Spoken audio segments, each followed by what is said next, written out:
임대인과의 임대료 감면 협상도 수월하지 않다. 권리금이라도 회수해야 되지 않을까 생각하실 수 있죠. 우선 권리금에 대한 개념에 대해서 아셔야 될 것 같아서 설명을 먼저 드리자면, 권리금이란 영업권리금, 시설권리금, 바닥권리금 이렇게 세 가지로 나눠볼 수가 있습니다. 영업권리금이란 무형재산, 거래처, 노하우, 신용 이런 부분을 얘기를 하는 거고요. 바닥권리금이라는 거는 상가 건물 위치에 따른 이점을 얘기합니다. 그리고 시설권리금이란 인테리어나 설비 비품 이런 유형 자산을 얘기하고요. 이 세 가지를 통틀어서 우리는 보통 권리금이다 라고 표현을 합니다. 상가 건물 임대차 보호법에도 이렇게 내용이 규정이 되어 있어요. 그럼 권리금은 어떻게 책정이 될까요? 당연히 사적 자치 원칙에 따라서 당사자들 간의 자유로운 협의를 통해서 금액이 책정이 되겠지만, 보통은 매출이 가장 중요하기 때문에 순수익, 1년치 순수익에서 또 3년치 순수익 사이의 금액으로 결정이 되는 것으로 저도 알고 있습니다. 동종의 업종이 들어와서 기존 임차인이 해놓은 인테리어나 설비 비품을 그대로 인수할 수 있다고 하면 당연히 금액이 높아지겠죠. 그래서 신규 임차인을 주선하실 때에는 가급적 동종의 업종의 임차인을 찾으시는 게 더 좋습니다.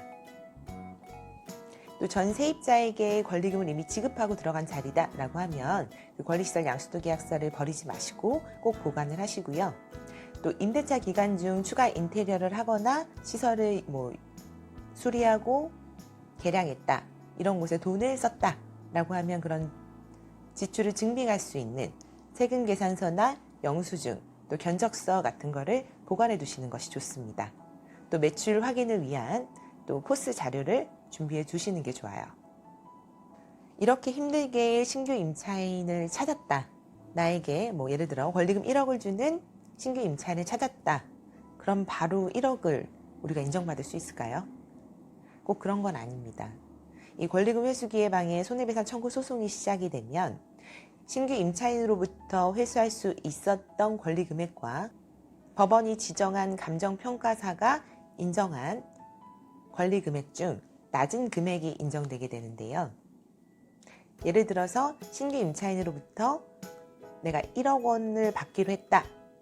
하지만 법원에서 지정한 감정평가사는 8천만 원으로 왔다 라고 하면 8천만 원이 인정이 되는 거고요. 반대로 감정평가사는 1억이 인정된다 라고 봤는데 내가 신규 임차인과 체결한 권리금액이 8천만 원밖에 되지 않았다 라고 하면 안타깝게도 8천만 원밖에 인정이 되지 않습니다. 그래서 적절한 이 권리금액으로 권리시설 양수도 계약서를 작성하셔야 돼요. 10년 넘게 세입자로 있어도 권리금 회수가 가능한가요? 네, 가능합니다.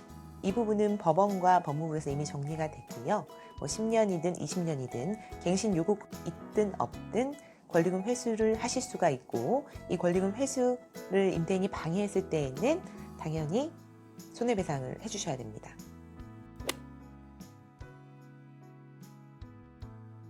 권리금 소송을 위한 기본 조건이 있나요? 네, 있습니다. 일단 사업자 등록이 되어 있으셔야 되고요. 바닥 면적이 3,000제곱미터 이상인 대규모 점포는 보호 대상에서 제외됩니다. 그리고 꼭 유념하셔야 되는 건 3달치 이상의 월세가 연체되시면 안 되고요. 임대인의 동의 없이 재임대를 하는 무단 전대 행위가 없으셔야 합니다.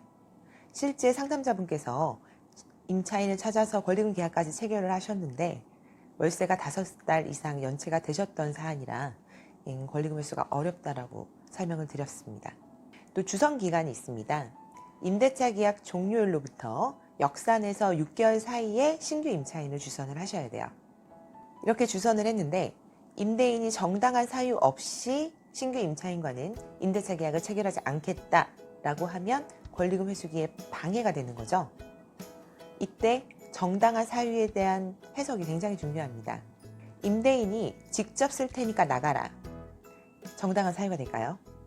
실제 저희가 소송을 진행을 해서 대법원에서 승소 판결을 받았던 사안이기도 한데요.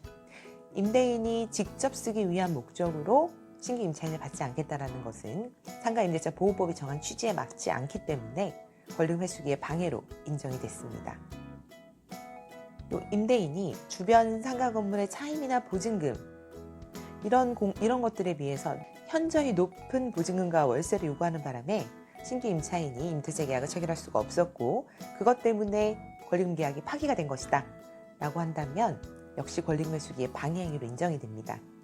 현저히 높다라는 기준은 개개의 사정마다 다르게 판단이 될 수는 있는데요. 뭐 2배를 요구한다거나 이런다면 정말 현저히 높은 거겠죠. 또 권리금 회수기의 손해배상 청구 소송도 손해배상 청구이기 때문에 소멸시효는 3년입니다. 임대인이 방해행위를 한 때로부터 3년이 지나면 소송을 제기할 수 없는 것도 기억해 두셔야 합니다. 또 임대인한테 예외가 인정되는 경우도 있습니다. 권리금 회수기의 방해에 해당하지 않는 예외가 있는데요.